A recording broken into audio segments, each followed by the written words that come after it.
Namaste. Prayers and Meditations, February 13th, 1914. In the silence of an intense concentration, I would unite my consciousness with thy absolute consciousness. I would identify myself with thee, O sovereign Lord of a being, divine Master of love, so that thy law may become clear and perceptible to us, and we may live only by it and for it. What a beautiful sutra we receive. How to know divine will, how to know what the divine wants, how to know the divine law by identification. There is no other absolute way. All else is only a makeshift arrangement. We read a book. For example, we read a commandment, thou shalt not kill. But we see in the Gita the command is to kill. So there is any book that the Gita also speaks of ahimsa paramo dharma. But at the same time, it also speaks about in that ahimsa is an inner state. And this outward is an action, which is an outer action. Be in this inner state, then perform an action. But again, if we take that as a yardstick, so ultimately the divine law, by the divine law, we often think it is something written in stone, edicts, forever. Divine law itself is an evolving law, the law of evolving dharma. At one point of time, with one person, the divine law reveals itself in one way. If the person changes, everything changes. In the next moment, it will change. That's why the beauty of this law is, unlike human law, which gets fixed into fixed dogmas, the divine law is only to help us progress. In a given state, one line of action, one way of life will help us progress. In another state, at another stage, another way will help us progress. So every time we try to fix the divine law by the mind, we turn it into a rigid dogma. That's how religions are created. So here she says, I want to identify with your absolute consciousness so that the divine law, I may know that and I may live by it and live for it. But she doesn't say this is the divine law and she gets up and proclaims, thus thou shalt do and thus thou shalt not do. That is the mistake that popular religion tends to make. That is okay for a very crude state, you need to tell, but not at the highest stage. Then she says something very beautiful to make life beautiful. Often we read here all about art of life and how to make it beautiful, how to make it grand, at the same time simple. So much complication the mind has created. So she says, how beautiful, grand, simple, and calm everything is in the hours when my thought takes its flight to thee and unites with thee. Thought is given to man. It's the easiest, one of the easiest instruments through which we can fly to the eternal. What we have to do, just think of the eternal, think of the mother. That is the easiest for most people. There is something still easier, but that is a blessing. But at least thought is given to us. We are supposed to be thinking creatures, though we are unconscious of our thoughts. And most often it's only when we write we become conscious of our thoughts. But at least thought is something which we can direct towards the divine. And when we do that, life becomes simple, grand, beautiful and calm. All of it at the same time. And from the day it becomes possible for us to keep this supreme clear-sightedness constantly, with what an airy and yet short step. Why she is saying airy and yet short step? Like in air, we float and glide. But air is like, what is the direction? So sure step. So airy and yet short step, we shall walk through life above all obstacles and unhesitatingly. So how we'll walk through life? By simply letting our thoughts turn toward the divine and becoming aware and identified with His law. Now she gives us the secret.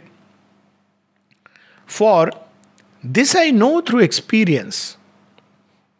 All doubt, all hesitation ceases the very moment one is conscious of thy law. How do they cease? Of course, the Upanishads gives one of the methods is when the heart strings are rent asunder, all doubts vanish. But here she is giving us now, rendering of the heartstrings is not simple. It happens as an act of grace through devotion, bhakti, faith. But how is it that when the thought identifies with the divine, everything becomes clear and simple? Now, one of the problems of action is that we are always caught between two or three or four or more, either different goals or different ideas and different ideals. What is to be done in this circumstance, that circumstance? So once mother was told, Mother, people say that you have not given a rule book. So mother laughs and says, oh, a rule book of life. She laughs. Is it possible? Rule book of life.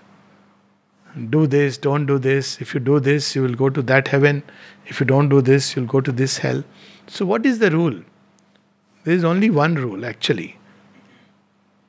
I feel like saying there is no rule. The only rule if one wants to do is what takes us closer to the divine. And it can be done under any circumstance, any outer situation. Obstacles become stepping stones. So she is giving us that beautiful understanding. And if one perceives clearly the extreme relativity of all human action, extreme relativity, we give so much importance just to the outer action. If you tell the divine, so many instances of mother's life, when people told about, one is the classical one, I am not going to mention other ones, though people would often complain, you know this person, you know that person. Once people said, this girl, she is so terrible, she is so naughty, so this thing. And mother recount this experience is there in the agenda, and that girl is still alive. So she saw with the mother Sri Aurobindo's presence, forgetting which year it is, 60 something. And she told, I saw like this. What did I see? Is it true? Mother said, I congratulate you because he was present that time with me on that particular moment, one of the darshan days. Was it 24th April, which year I have forgotten, but definitely in 60s. She says, and the people, they tell terrible things about her. So, and then she would say, as always, so much for their judgments. Relativity of all human action. One knows at the same time. So on one side, we know the relativity of all human action. Whatever you may do, it will always be mixed. You cannot have a human action which will always bring, everything will be wonderful, everything will be good, everybody will be happy. So there are people who say, I want to, everybody should be happy. Well, you are trying an impossible thing. Even God has failed in doing this. After all, it's His world. No, is everybody happy? No, they are not, because sometimes you need. So, one knows at the same time with exactitude and precision which action is the least relative in regard to one's body and one's own way of acting. So it will be still relative. But what is your truth of being, how it has to express itself? You have to follow that. It's your own being's journey, swadharma. So it is, yes, even that will create some damage. But she is mentioning something very interesting with regard to this body. So you have to just take care that in that trying to fulfill your swadharma, you don't go like Raja Shivi that cut my body and I will, for the sake of the dove, he is ready to give his own whole body to Indra. Though ultimately Indra was pleased. Or like Raja Harishchandra. She is not asking us to go to those extremes. We must take care because it's an instrument of the divine, not our own. But it is the least relative in regard to one's body and one's way of acting, and all obstacles really vanish as if by magic. Why? Because you are following and fulfilling the deep truth of your own being. All our efforts, O Lord, will henceforth be bent on an ever more constant realization of this marvelous state. What is this marvelous state? Silent contemplation when I am united with Thee.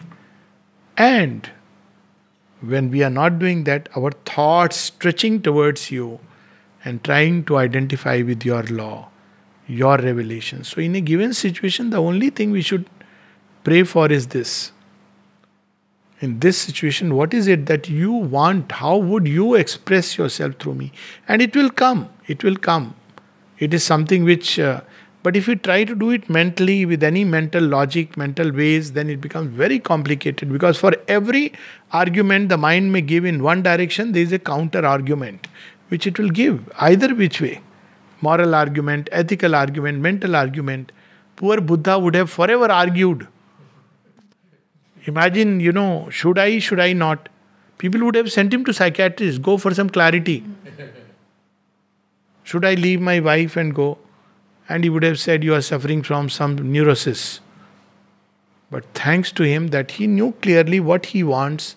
It's a great capacity to know clear about what you want in life in general. But here where the want is to identify with what the divine wants in our life, this should be done. And then what happens? May the peace of Thy certitude awaken in every heart. So we'll close with this last part. First is how beautiful, grand, simple and calm everything is in the hours when my thought takes its flight to Thee and unites with Thee. So every day we should spend some time and think about the divine. For this I know through experience, all doubt, all hesitation ceases the very moment one is conscious of Thy law. You know what the divine wants. That's the Gita. What the divine wants. If we can know that, life would be so wonderful.